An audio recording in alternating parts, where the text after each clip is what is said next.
dată, da? La nivelul 2. Și cu nivelul 2 se lucrează. Și cu nivelul 3 se lucrează, numai că deja cum urcăm nivelurile, cine utilizează nivelul respectiv e din ce în ce mai rarefiat.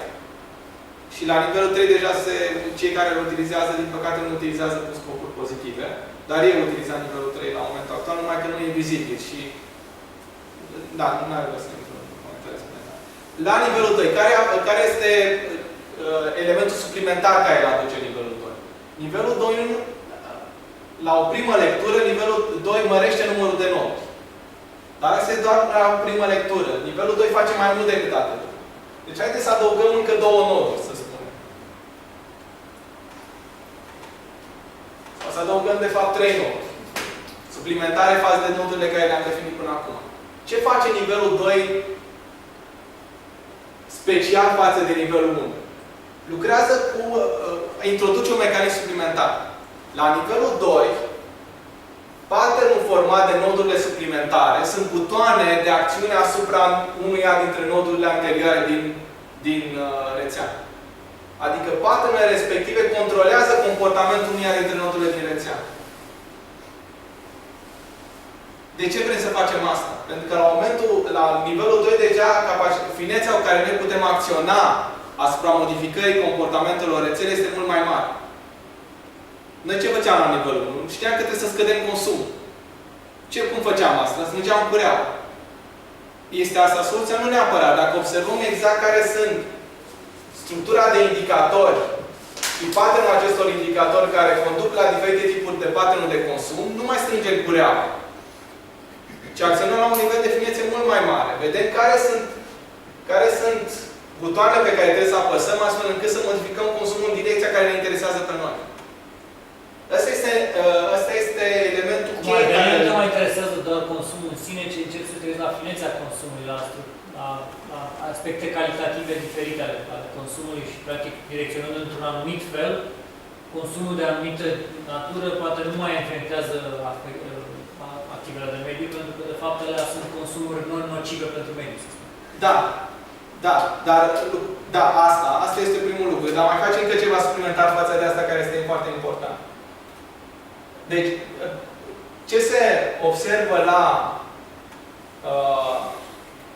nivelul acesta? Că lucrezi cu pattern-uri de butoane. Tu nu mai acționezi cu un singur buton. Nici măcar nu mai... Ce înseamnă pattern de butoane? Înseamnă că tu nu mai acționezi nici asupra unui singur buton, asupra unei singure variabile. Nu mai acționezi nici asupra nici nu acționezi nediscreționar, aleatoriu asupra mai multor variabile. Deci pe tine nu te interesează, trebuie să acționezi asupra 3-4 variabile, nu. Și tu acționezi având în spate ca obiectiv obținerea unui anumit tip de pattern pentru butoanele respective. Patternul respectiv îți generează un anumit tip de pattern al consumului. Vă dau un exemplu în acest sens.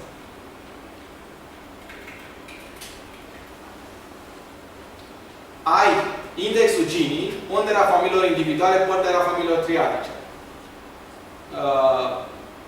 Indexul Gini este un index care îți descrie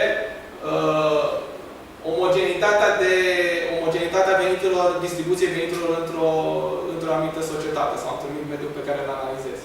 Cât de egalitare sunt distribuite veniturile. Se observă, de exemplu, că Suedia are o valoare a indicului Gini care sugerează un nivel de... O dinamică mică. O dinamică mică, se spune, a indicului respectiv, adică veniturile sunt relativ egal distribuite, pe când sunt anumite țări, cum sunt anumite state din Orientul Mijlociu, care au valori ale indicului Gini foarte ridicate. Adică e o discrepanță foarte mare între persoane cu venituri foarte ridicate și persoane cu venituri medii și scăzute. Foarte mult din bogăție este concentrată în un număr foarte scăzut de oameni. Deci asta e ca să califică. Chiar. Noi suntem pe la mijlocul rentului. Avem indicatorii respectivi. Acum, de ce am spus că vrem să lucrăm asupra patternului respectiv? Gândiți-vă la următoarea situație. Vom ajunge la nivelul 3, deja lucrurile devin foarte clare când se lucrează cu fractolori. La nivelul 2 ce facem este, avem intuiția că dacă nu lucrăm asupra unor butoane, ci lucrăm asupra unui pattern de butoane, putem prin pattern respectiv să ghidăm comportamentele unor noduri cheie. Avem instrumente mult mai fine de analiză. Și vă dau un exemplu. Ce ar însemna chestia asta? Ce fac ponderea familiilor individuale și ponderea familiilor triadice? Gândiți-vă la societățile tradiționale islamice. Ăsta este un exemplu construit pentru Emiratele Arabe Unite, mai mult sau mai puțin. De ce? Ai un stat cu indexul Gini care indică faptul că avem o distribuție relativ egală a veniturilor, adică bogăția obținută prin exploatarea resurselor de petrol este împărțită relativ egal, mai egal decât în alte state din Orientul Mijlociu, la populație. Avem o pondere a familiilor triadice foarte ridicată și o pondere a familiilor individuale foarte scăzută. De ce contează asta? Din multe motive. Una dintre ele sunt valorile specifice unei familii triadice versus valorile specifice familiilor individuale. Familiile individuale, cum sugerează, sunt centrate pe valori ale individualității, ale dinamismului, ale asumării de riscuri.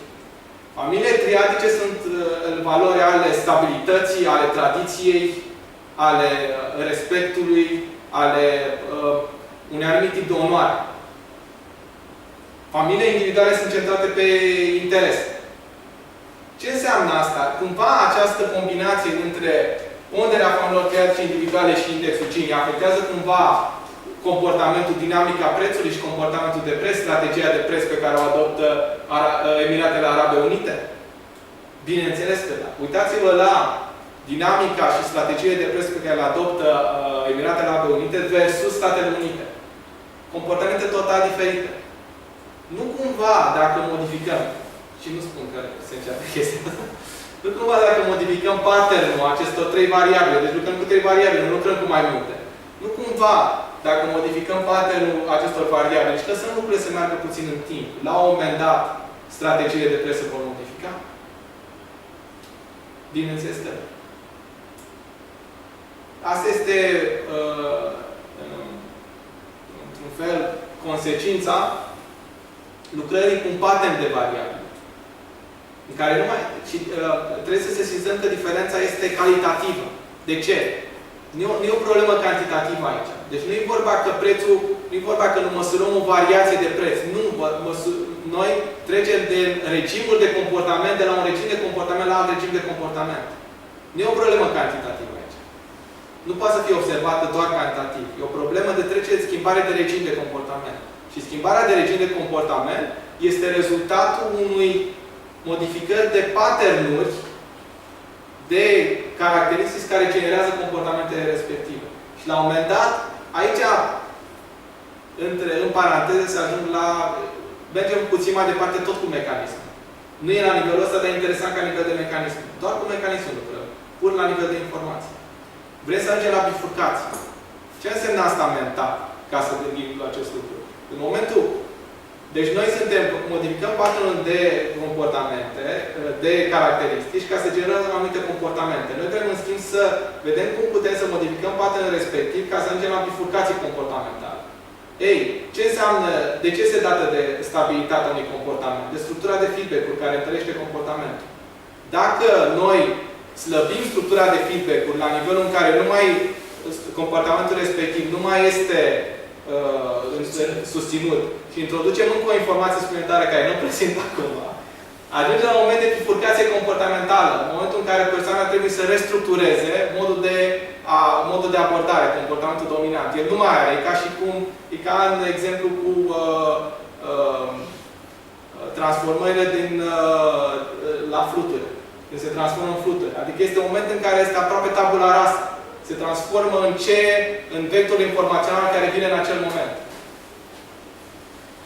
Am dat exemplul respectiv, nu pentru a fi utilizat, ci pentru a ilustra cât de departe se poate ajunge la nivel de gândire.